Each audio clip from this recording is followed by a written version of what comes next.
Yoi. Durung adus no. Ini pulang kerja ya. Terus saya tutup ya. Saya mau mereview shockbreaker belakang Yamaha Vixion ini. Tapi ini bukan shock original ya, makanya saya rasa ini wajib direview karena bukan shock original. Shock breaker, bukan shock original. Kalau original ya pasti apik lah, pasti bagus, pasti enak tumpahannya. Berhubung ini shock yang bukan original, terus harganya juga separuh dari original, maka saya perlu mereviewnya. Jadi ini review shock belakang aftermarket Yamaha Vixion Old.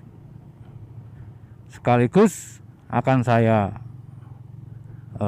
kasih tahu juga berapa harganya, terus kenapa saya beli ini, terus gimana rasanya,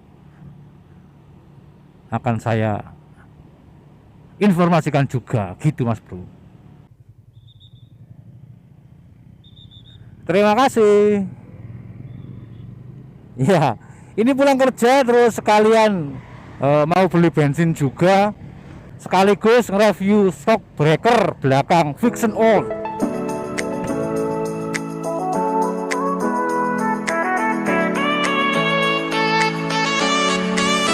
Yoi Mas Bro, assalamualaikum warahmatullahi wabarakatuh.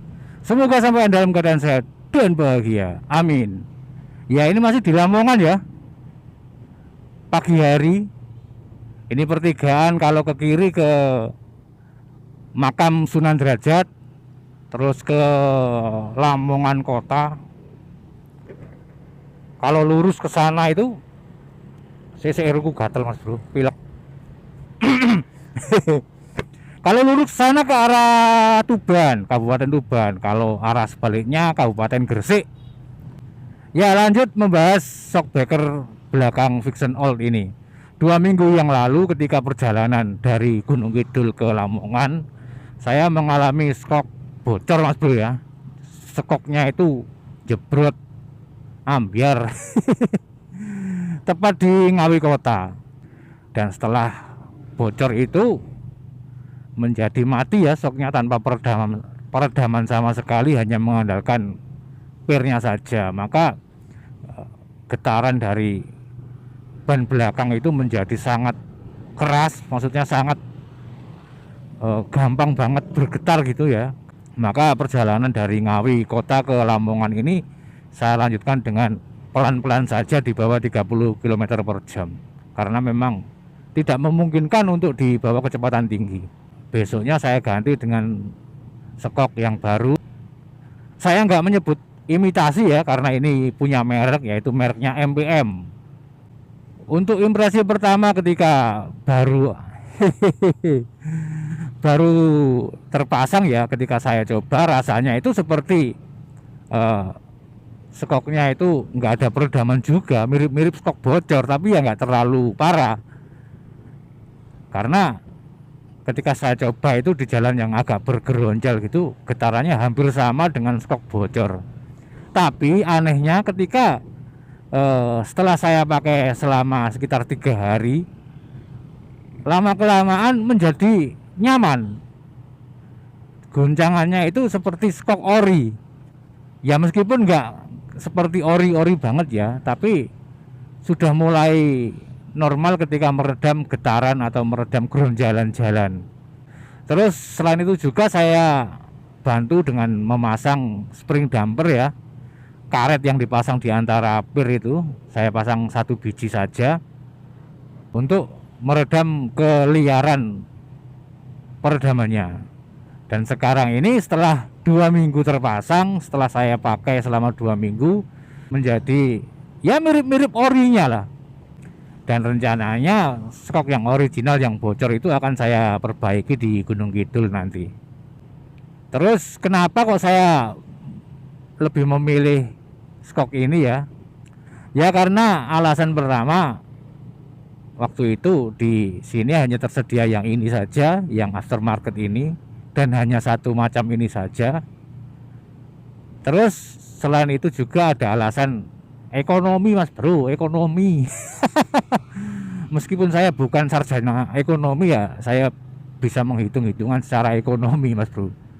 Ya harga shockbreaker ini 247.000 rupiah. Shockbreaker merek MPM berwarna kuning. Kalau originalnya harganya 500.000 mas bro. Berarti ini kan setengahnya dari stok original gitu. Saya belok kanan ya, masuk ke kanan ya, ke SPBU. Bensin kuntek mas bro. Muga-muga nang kene ono Pertalit. Kalau bensin mas bro, kosong kabeh.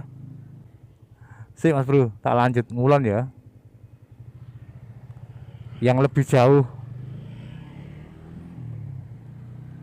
Duh, bensin gue entek blas ya. Ya, lanjut ngomongin shockbreaker ya. Jadi dengan uang setengah dari originalnya, shockbreaker MPM ini nyaman. Sama lihat ya goncangannya di video itu loh. Ini jalan bergeronjal ya, tapi redamannya cukup nyaman, hampir mirip-mirip stok original. Ya seperti yang saya bilang di awal tadi, untuk pertama kali pemasangan seakan-akan itu tanpa peredaman. Apalagi ketika dari standar tengah diturunkan gitu, terasa mentul banget, reboundnya itu cepet banget. Tapi setelah dipakai selama 2 minggu ini menjadi semakin nyaman gitu mas bro. Ini Pantai Lorena sebelah kanan saya ini, Laut Jawa mas bro.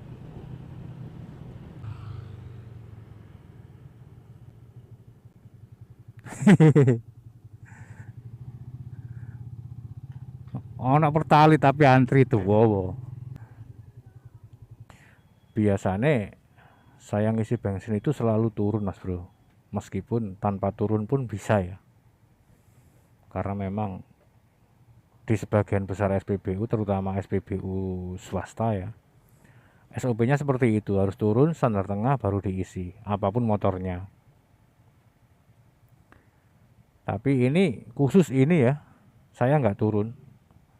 Bukannya saya mokong, tapi hanya untuk mempersingkat waktu saja, karena turun standar tengah terus engko ngedukno meneh itu makan waktu. Tadi aku ya gak ngurus.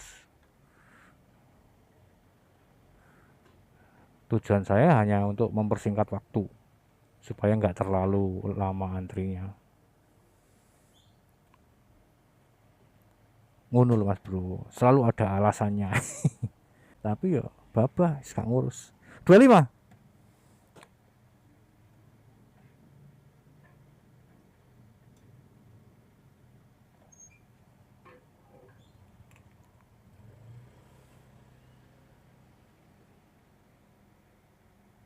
Iya.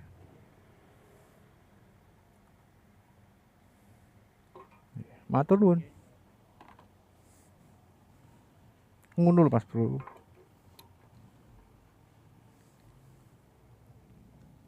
Sik mas bro, susuke tak lebokne tas dulu ini. Engko nek ilang gak iso ngopi aku.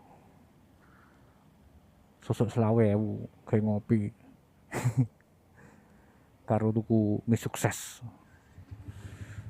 Bismillahirrahmanirrahim. Jane Pertalit pertama gak ada antri rek, tapi yo sepurane ae.